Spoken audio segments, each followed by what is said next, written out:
o articulista do livro Fogo Estranho, a página 154,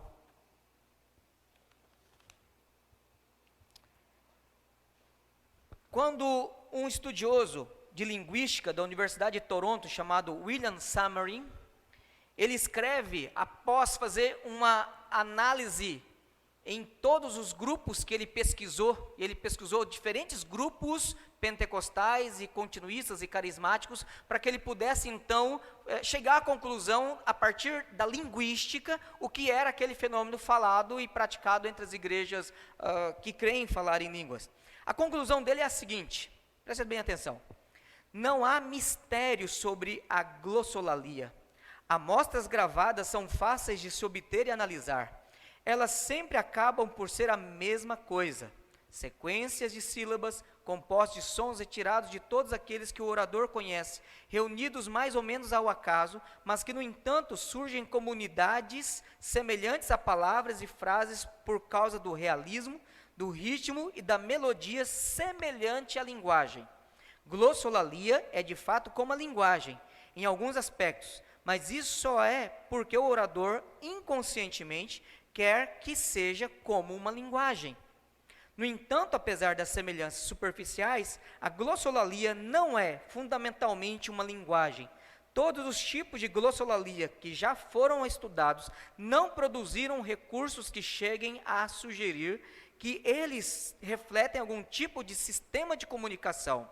Glossolalia não é um fenômeno sobrenatural. Na verdade, qualquer um pode produzir glossolalia se for desinibido e descobrir qual é o truque para se fazer isso.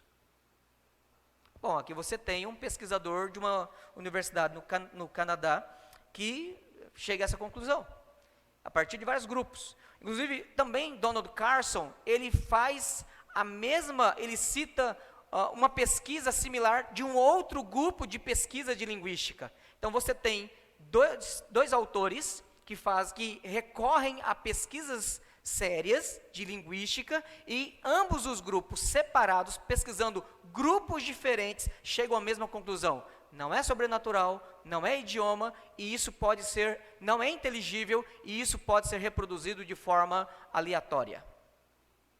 Essa é a conclusão básica entre esses dois grupos, grupos de pesquisa que pesquisaram grupos diferentes. Voltando aqui, o dom de línguas, segundo a Escritura, ele é miraculoso. O William Samarin, ele chega à conclusão final aqui dizendo: na verdade, glossolalia não é um fenômeno sobrenatural. Qualquer um pode produzir glossolalia se for desinibido. Desinibido por quê? Porque o camarada em sã consciência, ele não vai levantar agora e falar assim: eu falo em línguas e canta la chuba e qualquer coisa assim.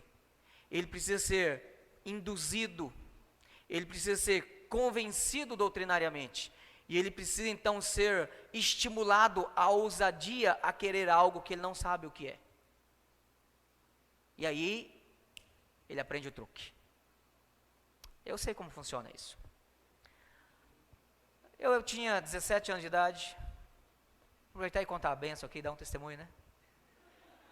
Tinha 17 anos de idade, Várzea Grande, congregando na primeira igreja de Várzea Grande, presbiteriana de Várzea Grande. Hoje, graças a Deus, ela voltou a ser uma igreja reformada, mas a época que eu congreguei lá, ela estava passando uma fase difícil, muito confusa.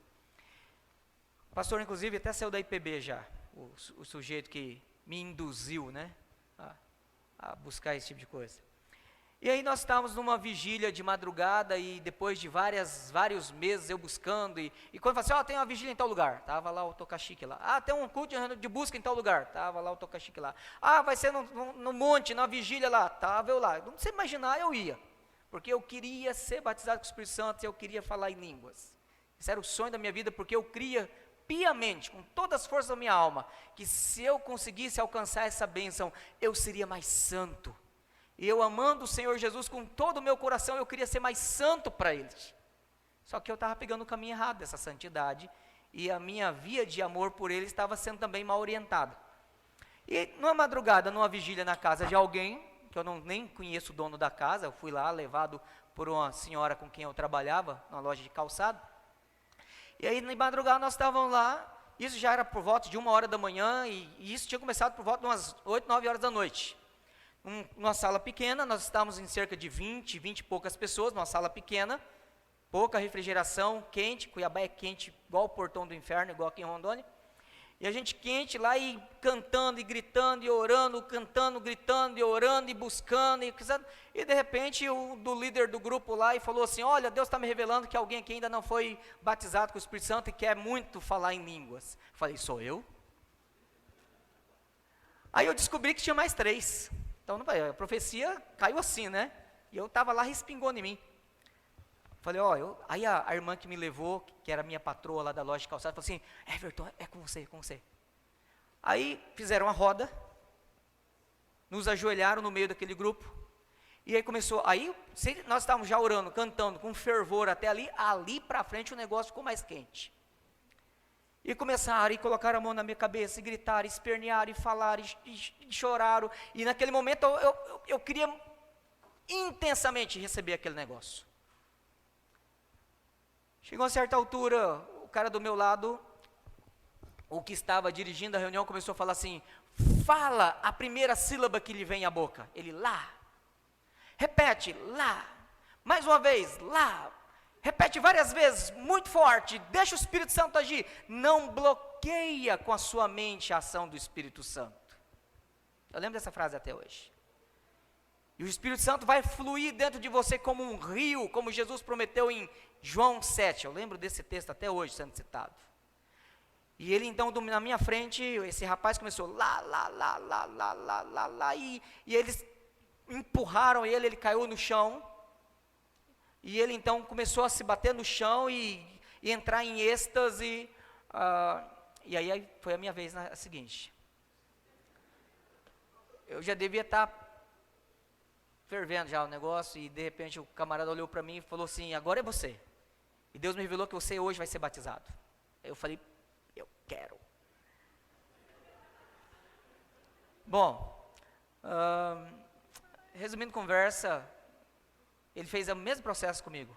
Botou a mão na minha cabeça e ele disse: apenas creia, desbloqueie a sua mente, experimente o fluir do Espírito Santo, solte a primeira sílaba que lhe vem à boca, e repita ela com força, e repita ela sequenciadamente, e deixe o Espírito Santo falar através de você. Eu aprendi o truque. E na minha cabeça, com toda sinceridade, aquilo era falar em línguas.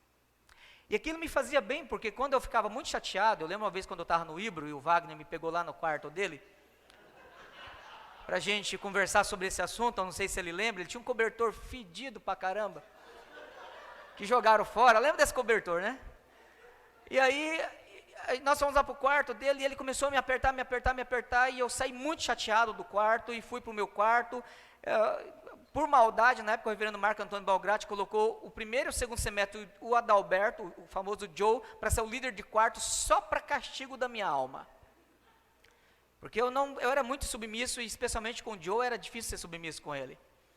E eu fui para o quarto, tranquei o quarto, e naquele momento comecei a chorar de raiva, porque as minhas convicções, a minha experiência estava sendo questionado, e naquele momento então eu comecei a chorar, a cantar e a soltar aquele monte de som.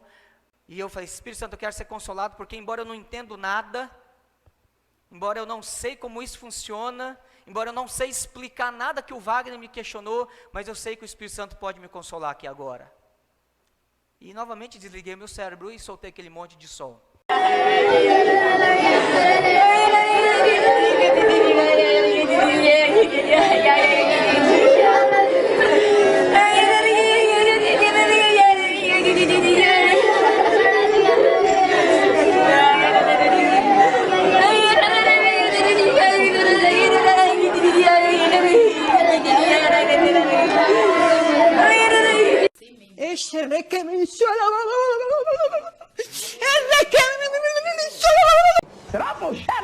In the name of Jesus, you be made whole by the power power of God. Isn't that something called a moshokoto mazata? Lata toto motondo tiki shikala kapokoto koto kalakamushiti. Kali shikoto bokoto la bakatai shakabo sokole kamokoteya. I love you. Bom, infelizmente o pastor Aloysio não deu a palestra para vocês sobre como que psicologicamente você tem esse tipo de experiência. Mas eu vou dar um exemplo bem simples aqui, o que acontece quando pessoas que creem, falar em línguas, têm esse tipo de experiência emocional e depois de supostamente falar em línguas, elas se sentem bem. Você já teve aquele momento de angústia, assim, que de repente você irrompeu em choro? Bom, isso chega a ser uma quase cartase. E psicologicamente é uma forma do seu sistema nervoso, na sua mente, liberar as emoções, para que você não fique doido, não fique emocionalmente ruim. Isso não tem nada a ver com o Espírito Santo. É uma reação química, hormonal, biológica. E que artificialmente pode ser produzida a partir de uma crença errada, supostamente falando em língua. Só isso. Não tem nada de sobrenatural nisso.